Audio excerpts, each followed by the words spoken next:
and welcome to the Tabletop Games blog topic discussion. Family fun.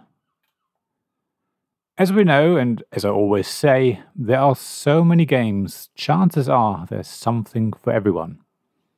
Not only that, there will be games for all sorts of different types and sizes of groups. That has always been true for family games that can be enjoyed by a wide range of ages and interests. In this article, I want to look at what it is I enjoy so much about playing games with my family. Of course, one of the main reasons I play games is the social interaction with people. That takes on a slightly different meaning when it comes to playing with your family, as opposed to friends or people you've not met before. As I mentioned in my article, Face Off, I love the time my wife and I spend playing a game. It's a special time.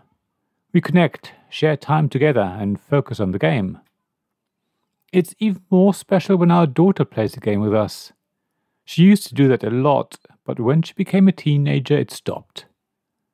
Luckily, and I'm extremely happy about it, she's slowly coming back to playing games with us.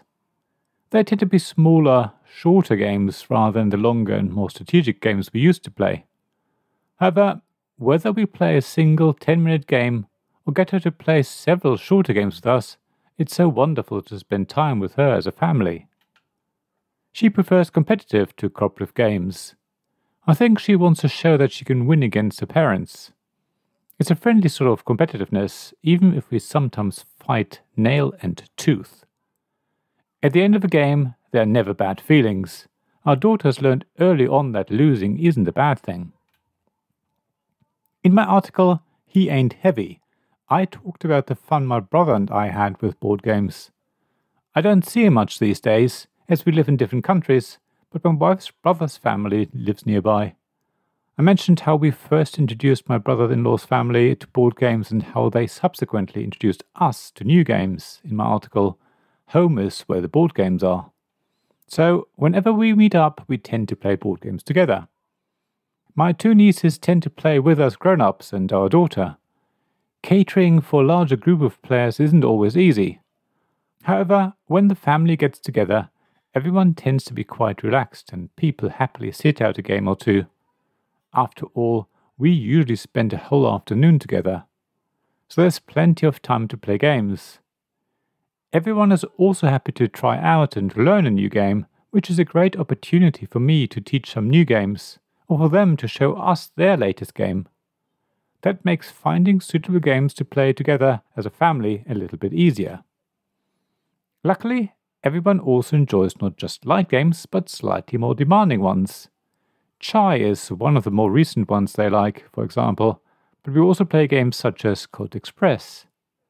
Azul has also been popular for a while. There's a fairly wide range of options to choose from. Whatever we play though, it's so much fun seeing people of a wide range of ages and playing styles play together. That also includes my parents or my parents-in-law. For them, I tend to choose lighter and quicker games. A firm favourite with my parents is Carcassonne. I guess it's an evergreen game for a reason, and not because of the colour of the tiles.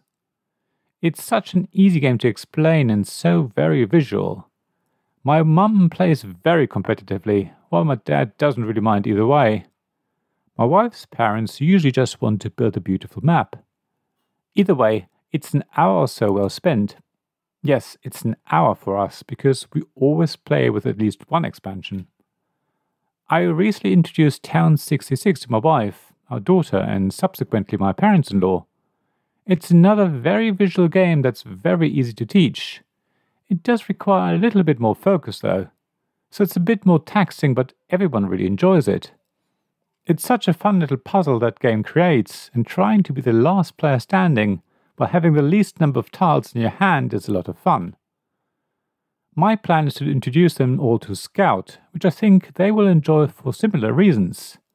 I know that both games are very different. At the same time, I feel they scratch a similar itch.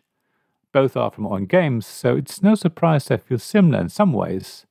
They're both certainly easy to explain and don't take very long to play. Now, I want to know if you play games with your family.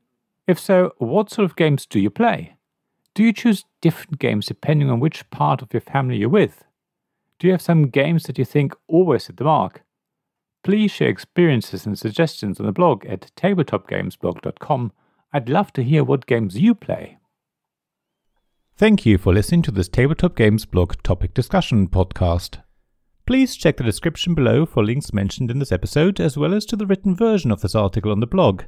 If you enjoyed this episode, please subscribe, give us some stars or leave a review. Please also tell your friends about me, and if you want to offer financial support, check out my Patreon and Ko-fi pages, links to which you'll find in the blog at tabletopgamesblog.com. So thank you again for listening, and I hope to see you again soon. This podcast was made possible by the generous help of my Patreon supporters. Royal Patrons Nicholas Higgins and Sean Newman. Magic Champion Zeb Hicks. Castle Guards David Miller and James Naylor. Dice Masters Alex Bardi, Paul Grogan and Robin Kay. And Shining Lights Gavin Jones, Sarah Reed, Richard Simpson and Tim Vernick.